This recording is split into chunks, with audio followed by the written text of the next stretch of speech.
So, hi guys! Welcome back sa vlog ko or sa channel ko. Today, gusto ko lang naman ibahagi sa inyo ang naging experience ko sa pagbabasa ng Manananggal, Terrorizes Manila, and Other Stories ni Jessica Zafra. Isang aklat na kakaiba, matapang, at sobrang nakakatawang basahin. Sa unang tingin, parang horror ang title. Pero habang binabasa mo, ma-realize mong mas malalim ang gusto nitong sabihin. Mas commentary siya sa mga quirks, fears at everyday struggles natin bilang mga Filipino. Ang libro ay koleksyon ng short stories na punong-puno ng witty humor at satirical na patama. Kaya habang nag-enjoy ka sa kwento, napapaisip ka rin sa mga katotohanang tinatamaan ng author. Mabilis basahin pero hindi mababaw dahil bawat storya ay may sariling personality at insight. Sa title na Manananggal Terrorizes Manila, hindi talaga takot ang ibibigay sa iyo, kundi realization. Ginamit ng author ang mythical creature para ipakita kung paano minsan tayo mismo ang nagpapalaki sa mga problema hanggang maging tinatawag nating monster sila sa isip natin. Okay? Exaggerated at comedic ang storytelling pero may katotohanan sa ilalim ng bawat eksena at doon mo makikita kung gaano ka-clever ang pagkagawa ng narrative na sa halip puro plot twist, mas focus ang aklat sa pagtingin sa mga everyday Filipino experiences like yung takot, pressure at habits na madalas nating baliwalain kahit importanteng pag-usapan ito. Isa sa pinaka nagustuhan ko ay ang simple writing style ni Jessica Zafra. Simple siya pero direct at conversational din siya. Pero may bigat at dahas ang patama. Para kang kinakausap ng isang sarcastic na kaibigan na may matalas na mata sa mga bagay na hindi mo napapansin. Like, yung humor niya, hindi yung slapstick o pilit.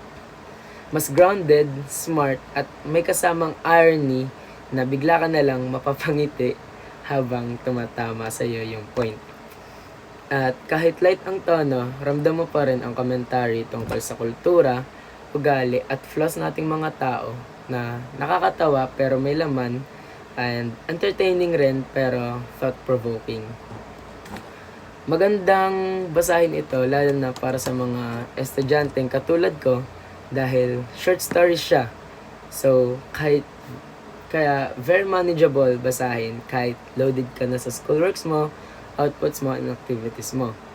Hindi mo kailangan ng mahabang oras para ma-enjoy ang isang istorya dahil mabilis ang pacing, hindi ka mabibigla o mapapagod, pero mabilis basahin, hindi naman nawawala ang depth. Bawat kwento ay may sariling insight tungkol sa human behavior natin, ng society, at mga bagay na madalas nasa paligid natin pero hindi natin binibigyang pansin. Kung mahilig ka sa mga aklat na nagbibigay ng soft punch ng katotohanan gamit ang humor, siguradong ma-appreciate mo to, ang estilo ni Zafra, yung writing styles niya. So, sa kabuuan, i-rate ko to ng 10 out of 10. Bakit?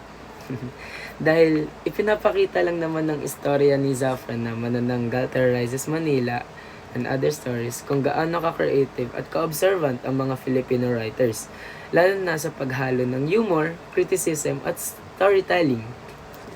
Ang galing lang ng paraan ng author sa pag-turn ng ordinary situations into smart entertaining narratives. Ito yung klase ng librong hindi mo aakalaing tatama ng ganito kalalim pero sobrang gaan basahin. Kaya kung naghahanap kayo ng something na nakakatawa pero may sense, light pero tumatama at creative pero relatable, sobrang sulit basahin ang aklat na ito ni Zafra. So, ayun lamang guys. Sana nagustuhan nyo ang quick dive ko into this fun but meaningful book. Kung nabasa nyo na ito, comment nyo thoughts nyo. And kung hindi pa, sobrang highly recommended ko ito talaga. So, see you sa next read ko, and thanks for hanging out at my vlog today. Bye! 지금 당장 날 다시 가롭잖아 넌 내 거야 이미 알고